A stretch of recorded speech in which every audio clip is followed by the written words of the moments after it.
Hello दोस्तों, कैसे हैं आप। स्वागत है आप सभी का हमारे यूट्यूब चैनल स्टडी विद देवभूमि में। फ्रेंड्स, आज हम लोग इस वीडियो में देखेंगे top 20 MCQs of Indian geography का पार्ट 1। इस वीडियो में आपको 20 एमसीक्यूज़ देखने को मिलेंगे। इस 20 एमसीक्यूज़ से आपके लगभग 200 एमसीक्यूज़ जो हैं तैयार हो जाएंगे। गाइस देखिए, आप हमारी इस सीरीज़ से या आप हमारी तीनों सीरीज़ से जुड़ना चाहते हैं, सुबह सामान्य हिंदी, दोपहर सामान्य ज्ञान और शाम को उत्तराखंड जीके, तो आप हमारे चैनल स्टडी विद देवभूमि को सब्सक्राइब कर सकते हैं।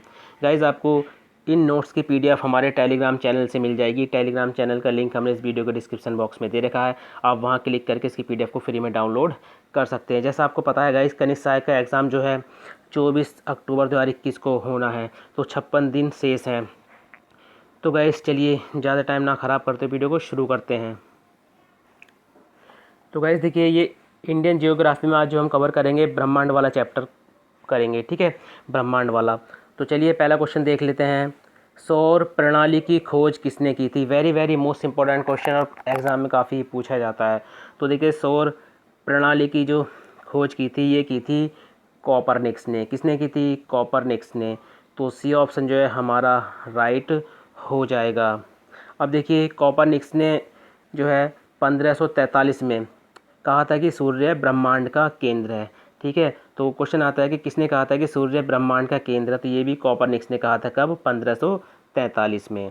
अगला क्वेश्चन है, ग्रहों की गति का नियम किसने प्रतिपादित किया था। तो देखिए, ग्रहों की गति का जो नियम दिया था गाइज, ये दिया था कैपलर ने। किसने दिया था? कैपलर ने। तो बी ऑप्शन जो है हमारा राइट हो जाएगा। अब देखिए, कैपलर ने बताया था कि सूर्य भी सौरमंडल का केंद्र है। अगला है, अंतरिक्ष में कुल कितने तारामंडल हैं। तो देखिए, अंतरिक्ष में जो कुल तारामंडलों की संख्या है, ये है 89। कितनी है? 89। तो सी ऑप्शन जो है हमारा राइट हो जाएगा। अब देखिए, तारामंडल की बात करते हैं कि तारामंडल होता क्या है। तो ये तारों का एक समूह है। क्या है ये? तारों का एक समूह है। प्रत्येक तारामंडल की विशिष्ट आकृति होती है, जिसके आधार पर प्राचीन काल में उनका नामकरण किया गया था। अंतरिक्ष में कुल तारामंडलों की संख्या जो है 89 यानी 89 है, जिनमें सबसे बड़ा जो है ये हाइड्रा तारामंडल है। ये यहाँ से क्वेश्चन पूछा जाता है कि सबसे बड़ा तारामंडल कौन सा है, तो ये है हाइड्रा। चलिए अगला है, आकाशगंगा की सबसे नज़दीकी मंदाकिनी को किस नाम से पुकारा जाता है। तो देखिए, आकाशगंगा की जो सबसे नज़दीकी मंदाकिनी है, उसको पुकारा जाता है देवयानी के नाम से। किस नाम से पुकारा जाता है? देवयानी के नाम से। तो बी ऑप्शन जो है हमारा राइट हो जाएगा। अब देखिए, तीसरी ये पांचवा क्वेश्चन है कि सूर्य के मध्य के भाग को क्या कहते हैं। यहाँ से काफ़ी बार क्वेश्चन बना है।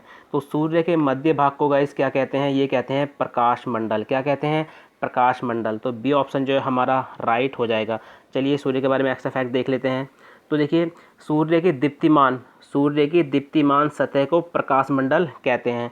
प्रकाश मंडल के किनारे प्रकाशमान नहीं होते हैं, ठीक है, याद रखना, प्रकाश मंडल के किनारे प्रकाशमान नहीं होते हैं, क्योंकि सूर्य का वायुमंडल प्रकाश का अवशोषण कर लेता है, इस कारण से, ठीक है। किनारों पर जो है प्रकाश जो है नहीं होता है। इस जो जहाँ से प्रकाशमान नहीं होता है, इसको क्या बोलते हैं? वर्णमंडल कहते हैं इसको।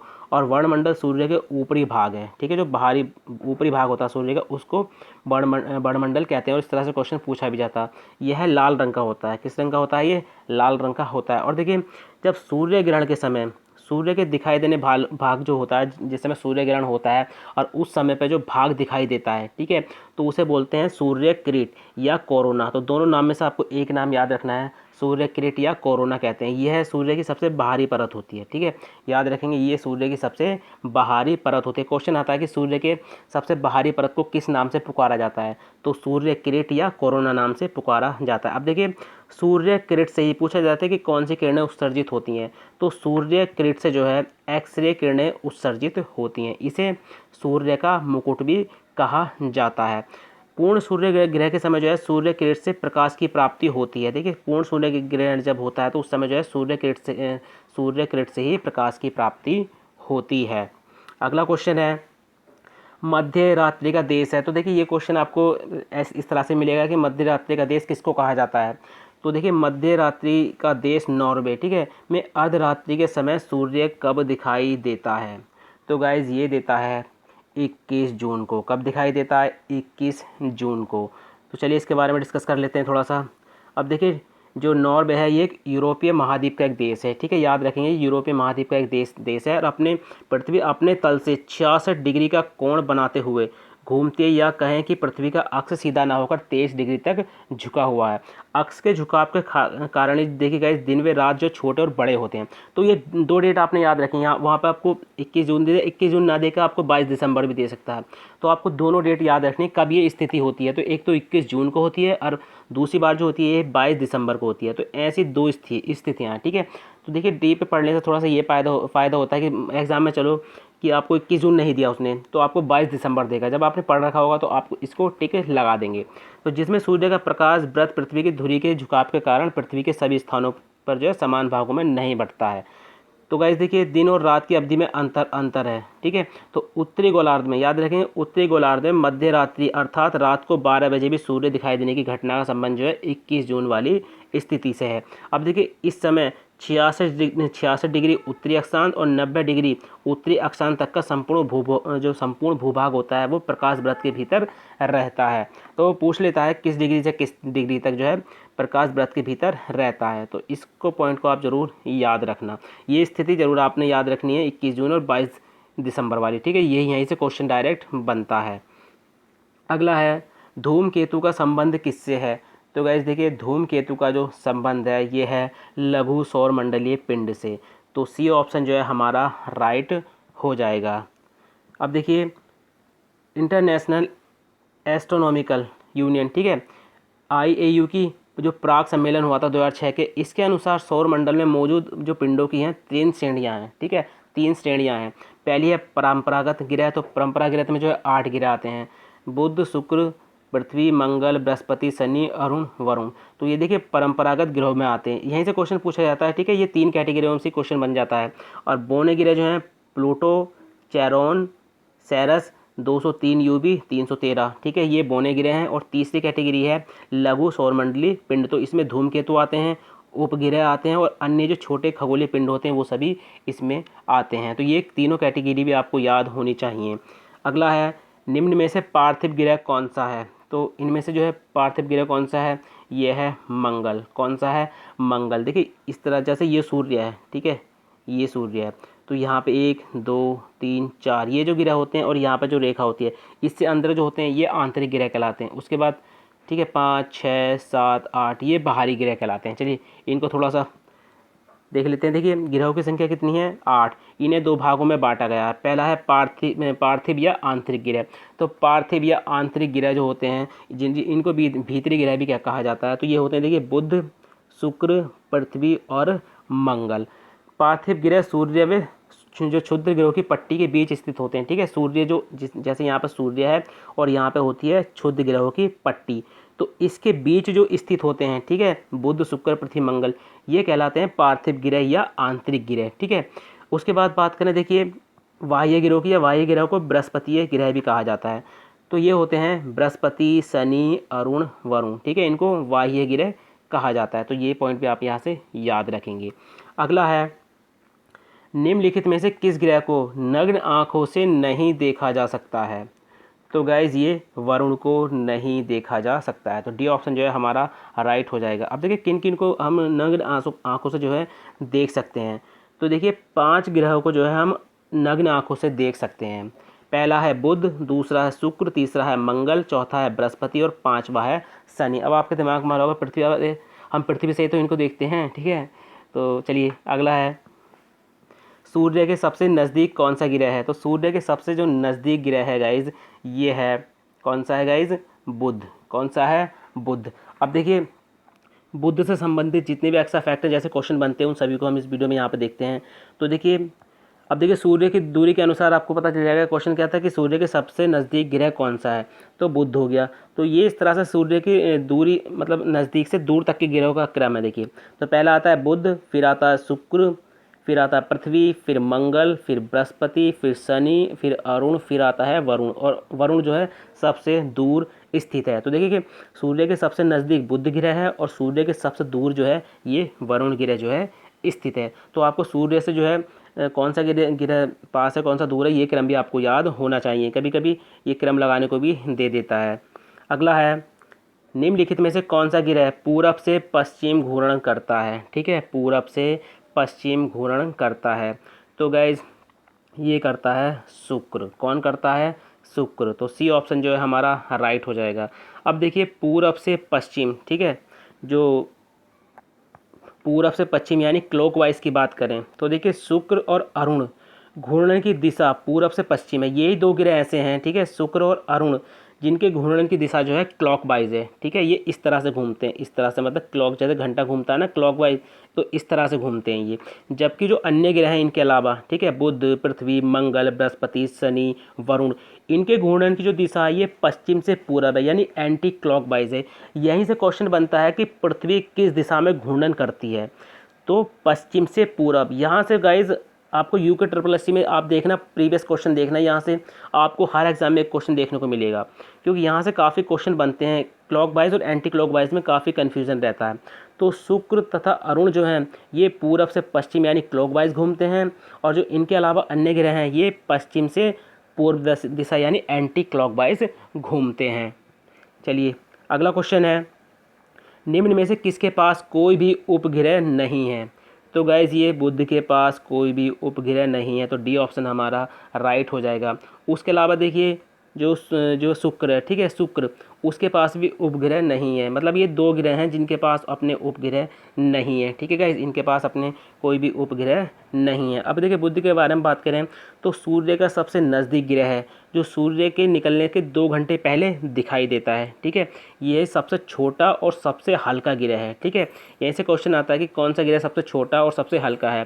देखिए इसके पास कोई भी अपना उपग्रह नहीं है। अब देखिए क्वेश्चन आता है कि कौन सा ग्रह किस ग्रह की जो परिक्रमण की गति है वो सर्वाधिक तीव्र है। तो देखिए सभी ग्रहों में बुध ग्रह की जो परिक्रमण की गति है वो सर्वाधिक तीव्र है। ठीक है, और इसका जो एक विशिष्ट गुण है इसमें चुंबकीय क्षेत्र का होना। ठीक है, जो इसका एक विशिष्ट गुण है चुंबकीय क्षेत्र का होना। अब देखिए सूर्य की परिक्रमा सबसे कम समय में पूरी करता है। ठीक है, बुध जो है सूर्य की परिक्रमा जो है सबसे कम समय में पूरी करता है, अर्थात यह सौर मंडल का सर्वाधिक कक्षीय गति वाला ग्रह है। क्वेश्चन आता है कि सौर मंडल का सर्वाधिक कक्षीय गति वाला ग्रह कौन सा है? तो यह है बुध। कौन सा है?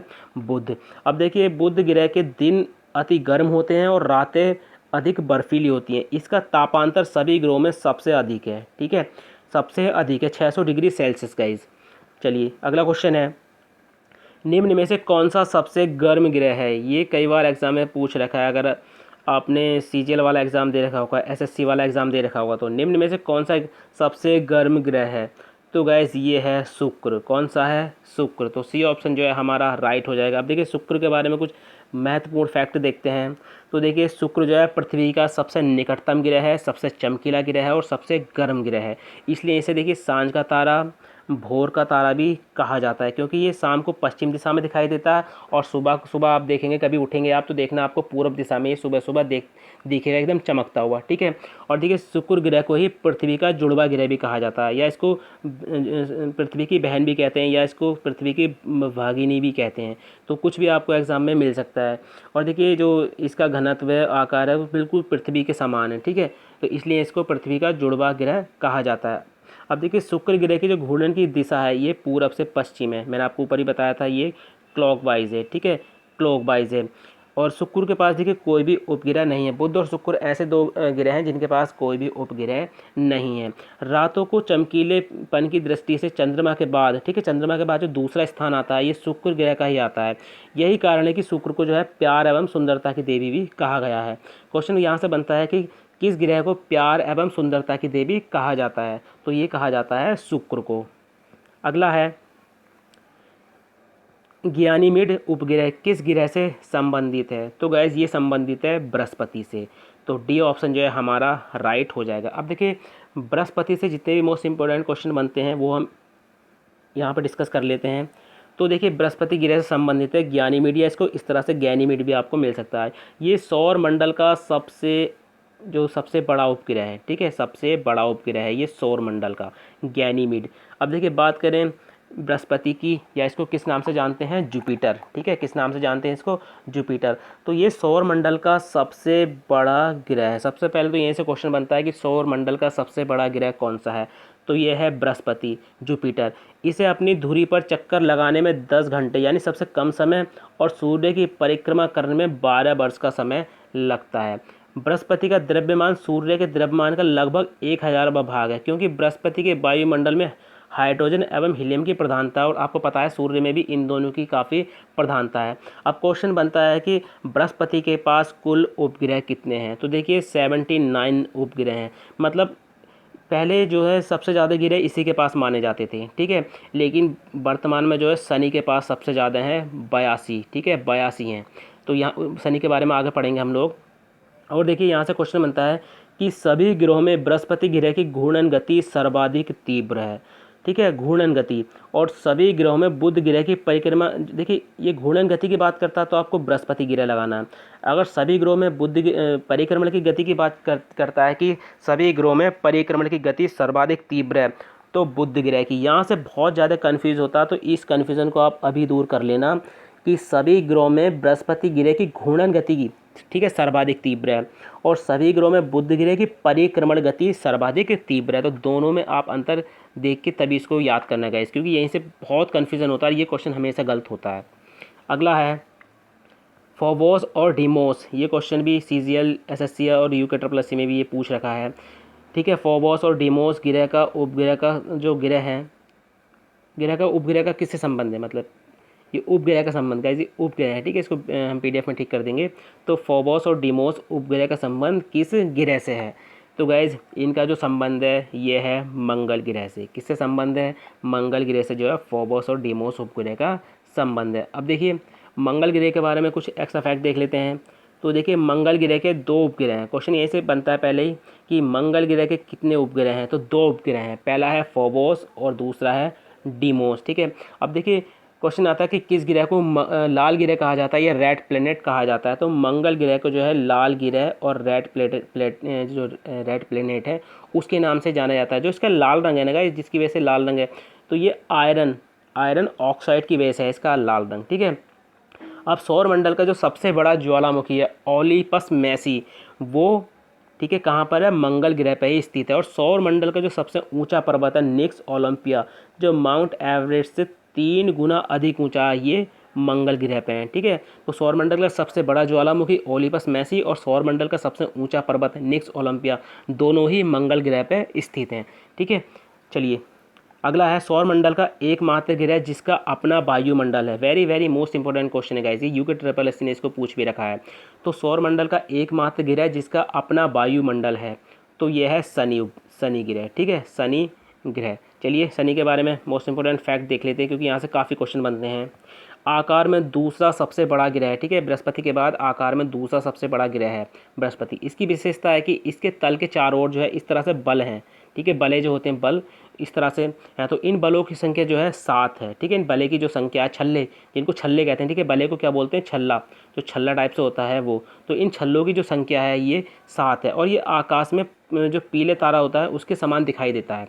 इसका घनत्व जो है, ठीक है, शनि का सभी ग्रहों में सबसे कम है। सबसे कम मतलब जल से भी कम है। अगर इसको जल के ऊपर रख दिया तो ये जल पर तैरने लगेगा, इस तरह से कह सकते हैं, ठीक है। तो शनि का जो है घनत्व सभी ग्रहों से सबसे कम है और जल से भी कम है। इसके देखिए कुल उपग्रहों की संख्या जो है 82 है। तो सर्वाधिक उपग्रह जो हैं, ठीक है, क्वेश्चन आएगा कि सर्वाधिक उपग्रह किस ग्रह के पास हैं। तो ये शनि के पास हैं, ठीक है, 82। और देखिए बृहस्पति की बात करते हैं तो 79 है। सबसे ज़्यादा पहले बृहस्पति के थे, लेकिन शनि के जो थे 62 थे। फिर क्या था, 20 नए ग्रहों की खोज हो गई, तो ये कितने हो गए, 82। तो सर्वाधिक उपग्रह जो हैं अब शनि के पास है गाइस, ठीक है। और देखिए शनि का जो सबसे बड़ा उपग्रह है ये है टाइटन। और यूके SSC ने ये क्वेश्चन पूछ भी रखा है कि टाइटन का संबंध किस ग्रह से है, ठीक है। तो शनि का सबसे बड़ा जो उपग्रह है यह है टाइटन। और देखिए ये सौरमंडल का दूसरा सबसे बड़ा जो उपग्रह है टाइटन बुध के, जो बुध है ना, टाइटन बुध के समान है, मतलब इसका आकार जो है बुध के समान है, ठीक है। और टाइटन की जो खोज हुई थी 1665 में डेनमार्क के जो खगोल शास्त्री हैं क्रिश्चियन हाइजन, उन्होंने इसकी खोज की थी। यहीं से क्वेश्चन आता है कि टाइटन की खोज जो है किस बार हुई थी और किसने की थी। तो दोनों पॉइंट आप याद रखना। 1665 में टाइटन की खोज की गई थी, किसके द्वारा, डेनमार्क के खगोल शास्त्री थे क्रिश्चियन हाइजन ने।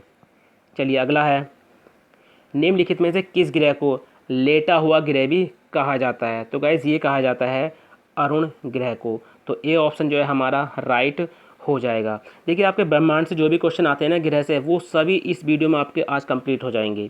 तो देखिए ये आकार में तीसरा सबसे बड़ा ग्रह है। इसकी खोज जो है 1781 में की थी विलियम हर्शेल ने। ठीक है, तो क्वेश्चन आता है कि अरुण ग्रह की खोज किसने की थी? तो 1781 में विलियम हर्शेल के द्वारा की गई थी। देखिए ये एक शीत ग्रह है, मतलब एक ठंडा ग्रह है जिसके वायुमंडल में जो है मीथेन गैस की प्रधानता है। इसी कारण से जो है इसका जो प्रकाश है वो हरा रंग का दिखाई देता है। अब देखिए जी ये जो अपना झुका हुआ है, थोड़ा झुका हुआ है, ये इस तरह से लगता है लेटा हुआ हो, तो ये अपने अक्ष जो उसका अक्ष है उसके तल पर मात्र 8 डिग्री पर झुका हुआ है। ठीक है, जहाँ सभी ग्रह घूर्णन करते हैं वह वहाँ पर लुढ़कता हुआ इस तरह से है ना, ये इसका जो ये इस तरह से घूमता हुआ दिखाई देगा आपको, इस तरह से तिरछा। ठीक है, ये इस तरह से घूमता हुआ दिखाई देगा, तो ये इस तरह से लगता है जैसे लुढ़कता हुआ हो। ठीक है, तो लुढ़कता हुआ प्रतीत होता है।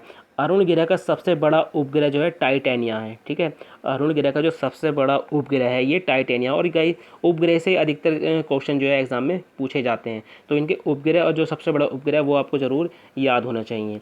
अगला है वरुण ग्रह में किस गैस की प्रधानता पाई जाती है? तो देखिए वरुण ग्रह जो है इसमें सर्वाधिक जो प्रधानता पाई जाती है ये पाई जाती है मीथेन गैस की। किसकी पाई जाती है?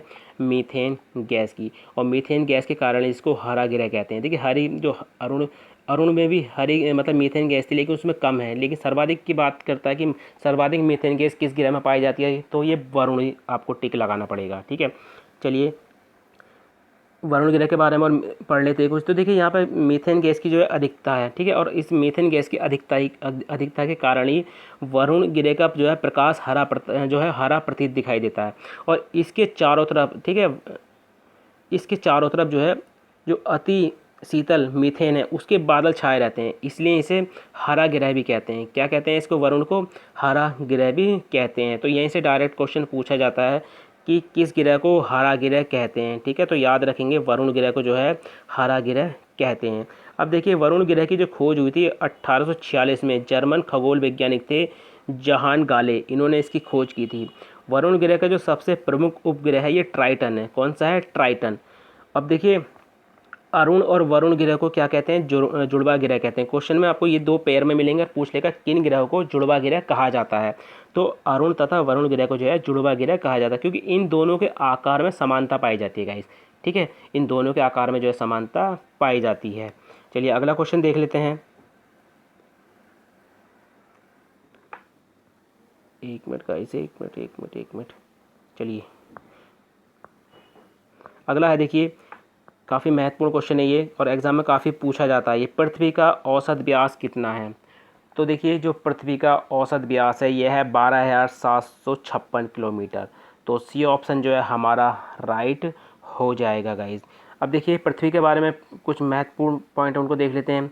तो देखिए पृथ्वी का औसत व्यास जो है 12,742 किलोमीटर। इसकी जो गणना है ये किसने की थी? इरेटास्थनीज ने की थी। ठीक है, इरेटोस्थनीज ने की थी। तो ये नाम आप ज़रूर याद रखेंगे। आकार में 5वां सबसे बड़ा ग्रह है पृथ्वी, और पृथ्वी का अक्ष उसके कक्ष तल पर बने लंब से, ठीक है, ये 23.5 डिग्री इस तरह से है गाइज, 23.5 डिग्री इस तरह से ये, ठीक है, तो ये झुका हुआ है। और पृथ्वी का अक्ष पृथ्वी के कक्ष तल से 66.5 डिग्री झुका हुआ। चलिए इसको थोड़ा सा पिक के माध्यम से देख लेते हैं, थोड़ा चित्र के माध्यम से। देखिए ये है, ये हमारी पृथ्वी है। ठीक है, अक्ष की बात करेगा कि कितने अक्ष पे झुकी हुई है, तो आपको टिक करना पड़ेगा 23.5 डिग्री। ठीक है, 23.5 डिग्री। अगर वो पूछता कितने कोण पर झुकी हुई है, तब आप टिक करेंगे 66.5 डिग्री।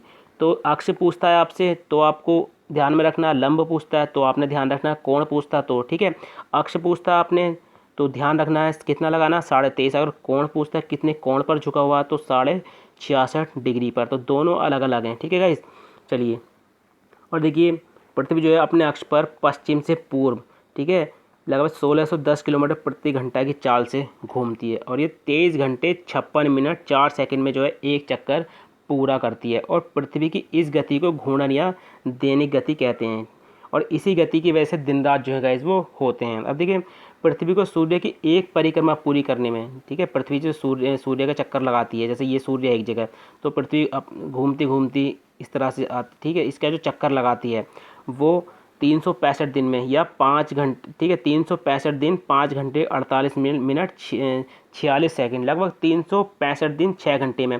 और ये 6 घंटे 4 साल में जुड़ के कितने हो जाते हैं 366। इसलिए जो है आपने देखा होगा कभी कभी फरवरी जो है 29 दिन की होती है, तो वो लीप वर्ष में होती है। ठीक है, लीप वर्ष में फरवरी जो है 29 दिन की होती है गाइस। ठीक है, कितने दिन की होती है 29 दिन की। अगला है देखिए, पृथ्वी को जल की उपस्थिति के कारण नीला ग्रह भी कहा जाता है। क्वेश्चन आता है किस ग्रह को नीला ग्रह कहा जाता है, तो ये पृथ्वी को कहा जाता है। सूर्य के बाद पृथ्वी का सबसे निकट का जो तारा है प्रोक्सिमा सेंचुरी है। क्वेश्चन आता है कि सूर्य के बाद पृथ्वी का सबसे निकट का तारा कौन सा है, तो ये प्रोक्सिमा सेंचुरी है जो अल्फा सेंचुरी का समूह है। ठीक है, किस सेंचुरी का समूह है ये, अल्फा सेंचुरी का समूह है गाइज। चलिए अगला क्वेश्चन है, चंद्रमा की सतह और उसकी आंतरिक स्थिति का अध्ययन करने वाला विज्ञान क्या कहलाता है। तो जो चंद्रमा की सतह है और उसकी जो आंतरिक स्थिति है उसका अध्ययन करने को क्या कहा जाता है गाइज, सेलेनोलॉजी। क्या कहा जाता है, सेलेनोलॉजी। तो सी ऑप्शन जो है हमारा राइट हो जाएगा। अब देखिए चंद्रमा से जो महत्वपूर्ण फैक्ट बनते हैं उनको देख लेते हैं। चंद्रमा पर धूल के मैदान को शांति सागर कहते हैं। क्वेश्चन ऐसे बनता है कि जो चंद्रमा पर धूल का मैदान है उसको क्या कहा जाता है, तो उसको कहा जाता है शांति सागर। अब देखिए ये चंद्रमा का जो है पिछला भाग है जो अंधकारमय होता है, मतलब जो आपने देखा होगा कि तो चंद्रमा का जो अगला भाग है जो हमको दिखाई देता है एक तो वो है, जो पिछला भाग है जो अंधकारमय होता है वो है इसका। ठीक है, जो शांति सागर कहलाता है। अब देखिए चंद्रमा का जो उच्चतम पर्वत है वो लेबनिटज पर्वत है। क्वेश्चन आता है कि चंद्रमा का जो उच्चतम पर्वत है, सबसे ऊंचा पर्वत है, उसका नाम क्या है, तो लेबनिटज पर्वत है जो चंद्रमा के दक्षिणी ध्रुव पर स्थित है। ठीक है, अब देखिए चंद्रमा को जीवाश्म ग्रह भी कहा जाता है। ये पॉइंट आप नोट कर लेना क्योंकि एग्जाम में यहीं से क्वेश्चन बनता है कि किस उपग्रह को जीवाश्म ग्रह या किस ग्रह को जीवाश्म ग्रह भी कहते हैं। तो उसमें देखिए अधिकतर जो इसको गलत कर देते हैं। ठीक है, अधिकतर जो है इसको पृथ्वी ही लगाते हैं, अधिकतर लोग जो लगाते हैं वो पृथ्वी लगाते हैं। ठीक है, तो चंद्रमा को जो है जीवाश्म ग्रह कहा जाता है, ये इसको आप नोट कर लेना, काफ़ी महत्वपूर्ण पॉइंट है ये। चंद्रमा पर स्थित वह स्थान जहाँ पर देखिए पहला कदम जो रखा था नील आर्मस्ट्रॉन्ग ने रखा था और दूसरा जो रखा था एडमिन एल्ड्रिन ने। तो दोनों नाम आपने याद रखने। कब रखा था, 1969 है उसमें इन्होंने कदम रखा था। तो जहाँ पर इन्होंने अपना पहला कदम रखा था, ठीक है, उस स्थान को क्या कहते हैं, तो शांति का समुद्र यानी सी ऑफ ट्रैंक्विलिटी। ठीक है, शांति का समुद्र यही। ठीक है, तो ये वर्ड भी आप याद रखेंगे कि जहाँ पे इन्होंने पहली बार कदम रखा था उसको क्या कहते हैं, शांति का समुद्र कहते हैं। ठीक है गाइस, तो देखिए इससे कुछ महत्वपूर्ण फैक्ट हैं जो एग्जाम में पूछे जाते हैं और कुछ मिस हो जाते हैं, उनके एक बार देख लीजिए। देखिए सौर परिवार की पूरी सारणी है, इसको एक बार देख लें आप तो इसमें कुछ चीज़ें आपको जल्दी से याद हो जाएंगी। जैसे बुध हो गया, ठीक है, तो इसमें जो सबसे मेन है एक तो परिक्रमण काल है। ठीक है, और इसके जो उपग्रहों की संख्या ये आप जल्दी से देख लेना क्योंकि यहीं से काफ़ी क्वेश्चन बन जाते हैं। तो बुध की उपग्रहों की संख्या 0 है, शुक्र के उपग्रहों की संख्या भी 0 है, पृथ्वी के पास एक उपग्रह है जो चंद्रमा है, मंगल के पास 2 हैं फोबोस और डिवोस। ठीक है, बृहस्पति के पास 79 है, शनि के पास 82 है। ठीक है, पहले 62 थे, अब 20 इसमें जुड़ गए तो सर्वाधिक जो है शनि के पास हैं। अरुण के पास जो है 27 हैं। ठीक है, वरुण के पास जो है 13 हैं। ठीक है गाइस, और ये रिपोर्ट जो है अंतर्राष्ट्रीय खगोल विज्ञानी संघ जो है IAU उसके अनुसार है गाइस। ठीक है, तो इस सारणी को आप एक बार देख लेना और उसको बढ़िया करके आप याद कर लेना। अब देखिए कुछ इंपॉर्टेंट कुछ नोट्स हैं जो एग्जाम में पूछे जाते हैं। प्रकाश चक्र पूछा जाता है, किसको कहते हैं, तो ऐसी काल्पनिक रेखा जो पृथ्वी के प्रकाशित और अप्रकाशित भाग को बांटती है उसको प्रकाश चक्र कहते हैं। क्वेश्चन आता है पृथ्वी की कितनी गतियाँ हैं, तो पृथ्वी की 2 गतियाँ हैं, इनको तेज़ी से देख लेते हैं। एक तो है घूर्णन या दैनिक गति। ठीक है, पृथ्वी सदैव अपने अक्ष पर पूरब से पश्चिम दिशा में घूमती रहती है, ये पॉइंट आप याद रखना, पश्चिम से पूरब घूमती है। ठीक है, एंटी क्लॉकवाइज, तो जिसे पृथ्वी का घूर्णन या परिभ्रमण कहते हैं, इसी कारण दिन रात होते हैं, अतः इस गति को दैनिक गति भी कहते हैं। अब दूसरी देखिए परिक्रमण या वार्षिक गति, पृथ्वी अपने अक्ष पर घूर्णन के साथ साथ सूर्य के चारों ओर एक दीर्घ वृत्ताकार मार्ग में घूमती है। क्वेश्चन यहीं से बनता है कि पृथ्वी किस मार्ग पर घूमती है। ठीक है, सूर्य के जो चारों तरफ घूमती है, परिक्रमा करती है, वो किस मार्ग पर घूमती है, तो उसमें कई सारे आपको ऑप्शन मिलेंगे, तो आपने ऑप्शन कौन सा टिक करना है, उसमें दीर्घ वृत्ताकार। ठीक है, दीर्घ वृत्ताकार मार्ग पर जो है परिक्रमण करती है, तो जिसको परिक्रमण या वार्षिक गति भी कहते हैं। अब एक क्वेश्चन आता है उपसौर और अपसौर वाला। ठीक है, तो देखिए पहले बात करते हैं उपसौर की। तो पृथ्वी सूर्य की परिक्रमा दीर्घ वृत्ताकार कक्षा में करता है जिसके एक फोकस पर सूर्य होता है, जबकि पृथ्वी सूर्य के अत्यधिक पास होती है, यानी सूर्य और पृथ्वी के जो बीच की जो मतलब दूरी होती है उसी को अपसौर कहते हैं। ठीक है, अपसौर व उपसौर, ठीक है, उपसौर कहते हैं। उपसौर अपसौर में काफ़ी कन्फ्यूजन रहता है, तो उपसौर। ठीक है, उपसौर वाली जो स्थिति होती है ये 3 जनवरी को होती है, याद रखेंगे, यहीं से क्वेश्चन आता है कि उपसौर वाली जो स्थिति होती है ये कब होती है, 3 जनवरी को, यानी 3 जनवरी को पृथ्वी सूर्य के सबसे निकट होती है। ठीक है, तो पृथ्वी और सूर्य के बीच की दूरी जो जब ज़्यादा होती है तब ये स्थिति होती है।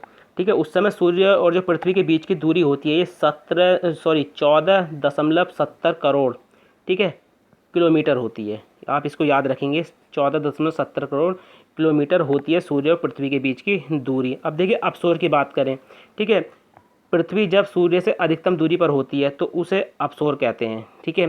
ठीक है, जब ऐसी स्थिति कब होती है, 4 जुलाई को, ठीक है, कब होती है, 4 जुलाई को। देखिए अपसोर जो होती है 4 जुलाई को होती है, और देखिए उपसोर जो होती है ये 3 जनवरी को होती है। तो दोनों आपने याद रखने हैं, ठीक है।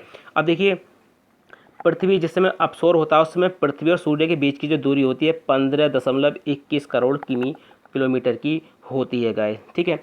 तो गाइस ये थे आज के ब्रह्मांड से संबंधित 20 महत्वपूर्ण क्वेश्चन, और 20 महत्वपूर्ण क्वेश्चन में आपने देखा होगा कि आपके कम से कम 200 के आसपास आपके क्वेश्चन तैयार हो गए होंगे। गाइस अगर आपको वीडियो अच्छी लगी हो तो वीडियो को लाइक करें, कमेंट करें, और वीडियो को अपने दोस्तों के साथ ज़रूर शेयर करें। तो चलिए मिलते हैं अपनी नेक्स्ट वीडियो में। Thank you for watching.